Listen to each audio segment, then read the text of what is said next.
লাভজনক হওয়ায় পিরোজপুরে দিন দিন কলা চাষ বাড়ছে। ধানের পরিবর্তে কলা চাষ হয়ে উঠেছে এখানকার কৃষকদের জীবিকা নির্বাহের অন্যতম মাধ্যম। এক্ষেত্রে সহযোগিতা করছে স্থানীয় কৃষি বিভাগও। পিরোজপুর সংবাদদাতা আব্দুল্লাহ আল জুবারের প্রতিবেদন, জানাচ্ছেন সুমাইয়া হক। পিরোজপুরের বলেশ্বর নদীর দুপাশের গ্রামগুলোর চিত্র এটি। যতদূর চোখ যায় শুধু কলার বাগান।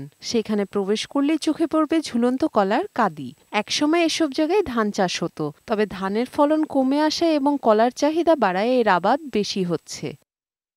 এখানকার মাটি ও আবহাওয়া কলা চাষের জন্য উপযুক্ত, আর ধান চাষের তুলনায় লাভ বেশি, তাই ধানের জমি কমছে। সেখানে চাষ হচ্ছে সাগর, অগ্নিসাগর, চম্পা ও কাঠালি সহ নানা প্রজাতির কলা। 1 বিঘা সম্পত্তিতে প্রায় 1.5 লক্ষ টাকা খরচ হয়। 1 বিঘা জায়গায় কলা করলে, কলার গাছ লাগাইলে 2 লক্ষ টাকার বেশি বিক্রি হয়। কলা চাষে বেশি আগ্রহ, মনে করেন কলা চাষে অনেক লাভবান হওয়া যায়। চাষ হওয়া কলার মান ধরে রাখতে কৃষকদের সহযোগিতা করার কথা জানিয়েছে কৃষি বিভাগের এই কর্মকর্তা। কলার আবাদ ধান এবং অন্যান্য ফসলের আবাদের তুলনায় বেশি লাভজনক এবং হরমোন জাতীয় কোনো কিছু ক্ষতিকারক যাতে প্রয়োগ করতে না পারে, সেজন্য আমাদের কৃষি বিভাগ কৃষকদেরকে পরামর্শ দিয়ে থাকেন।